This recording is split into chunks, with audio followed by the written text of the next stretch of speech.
And the youth mistook by me, pleading for a lover's fee.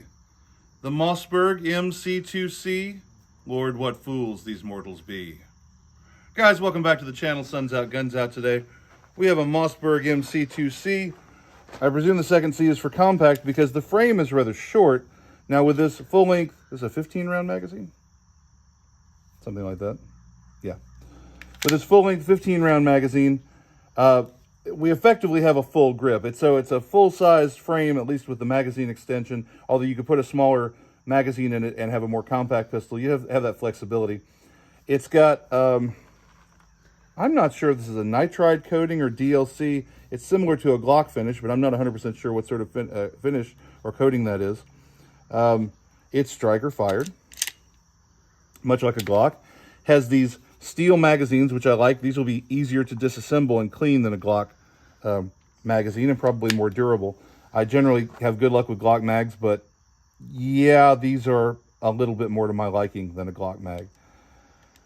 We don't have the ambidexterity that's seen on so many Glocks now, but it's an American-made pistol. It's offered by a great company. It's got some cool-looking slide serrations.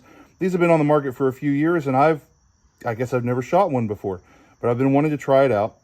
It's sort of a Glock alternative. It is easier to field strip. You can field strip it without dry firing. So maybe I shouldn't say easier, but it is a little bit safer perhaps to field strip. And it's got your usual features. It's got the hinge trigger doohickey. It's got a light rail. This one has a metal magazine catch to go with the metal magazines instead of plastic like you'd see on a Glock. Of course, it's Browning tilt barrel. And these have a reputation for being really good, solid little pistols, although they've never really caught on. They've never been really popular. This one has a feature which I've never seen before. Oh, and by the way, I want to thank Clayton for making this available to test. But here's our safety. You can see red for fire, and when I push it across, it's now safe. So it's made to be operated by a right-handed shooter. Draw, and I guess I can use my trigger finger. I can use my middle finger. Draw, and you can push that crossbolt safety across. When it's on safe, it blocks the trigger. When it's off safe, then we can press the trigger. That's very unconventional for a pistol. That's the sort of thing you see on a lot of rifles and shotguns, a lot of sporting long guns, and on some Mossbergs, like the Maverick 88, for instance. But what an unusual feature for a pistol. Some of the old VP70s from H&K had that. H&K did not want to include that, I don't think, but they were required for imports, so the ones that came here to the U.S. had a weird little crossbolt safety like that. When I first noticed this safety, I thought, well, I just hate it. No, that's not what a pistol should have. That's all wrong. In handling it, I actually don't hate it. It doesn't stick out so much that I think you're going to bump it accidentally while it's in the holster, but it sticks out enough that it's very easy to disengage. Over here, it doesn't stick out enough that I think you're going to bump it onto safe, but it's reasonably easy to re-engage. If you're going to have a crossbolt safety on a pistol, this is really good. The old Beretta 951 had a crossbolt safety up here, which was just crazy, very, very difficult to operate. My only great misgiving about this safety is that it essentially makes the pistol useless to lefties.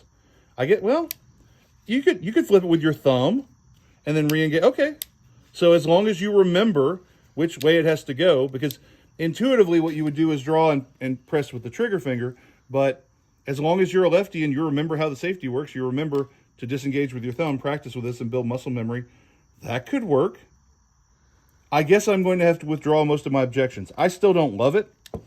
I still probably wouldn't want that on my pistol, but it's not the worst idea.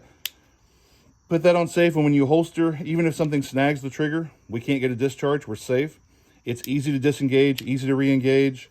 You can do it with either hand. I just found out I can't object to this a lot. If you decide you need a safety, an engageable safety on your striker-fired pistol, this one's really good. It's kind of hard to beat. I think I'd still prefer a thumb safety up here like a 1911, but they did a great job with this. Let's shoot and see what happens.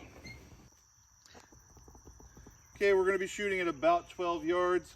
The ammo I'm shooting is the familiar Russian mystery ammo. It's a green lacquered steel case, unknown bullet weight. This stuff came to me in a plastic shopping bag. I don't know a couple hundred rounds. I don't know how much I've shot of it, but beggars can't be choosers. It's all been reliable, and it even shoots good groups. Every pistol I've tried likes it, so I ain't complaining. Let's see how this Mossberg shoots.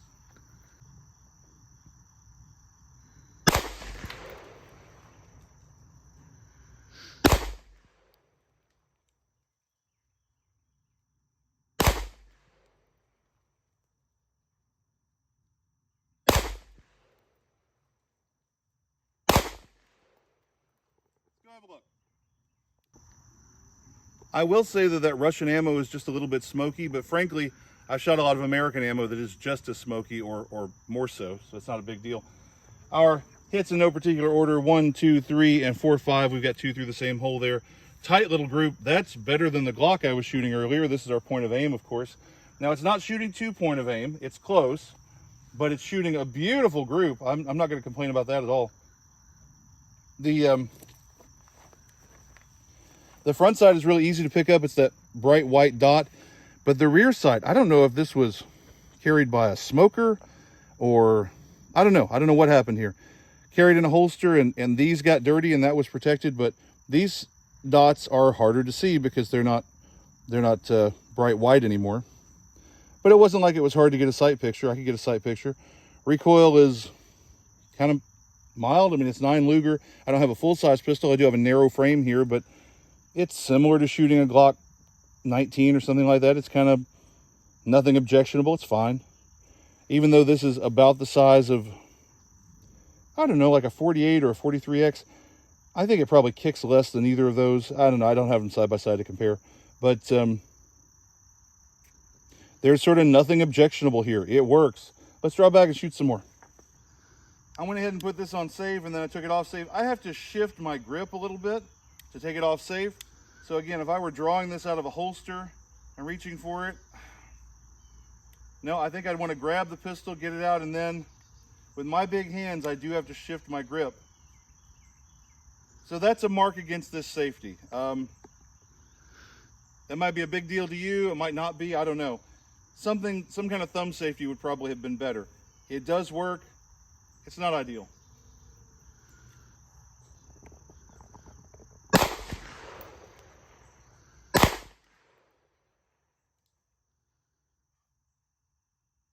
Smoky. I rushed that one. We got a flyer now. I pushed that one down.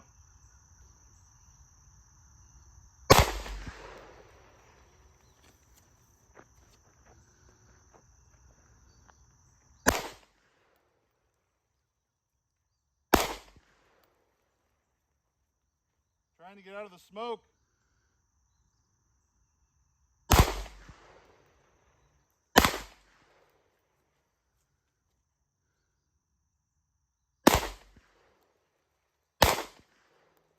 Nope, I got more.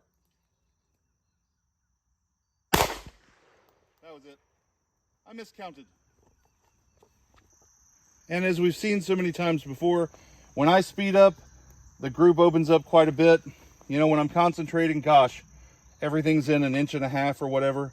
That's terrific.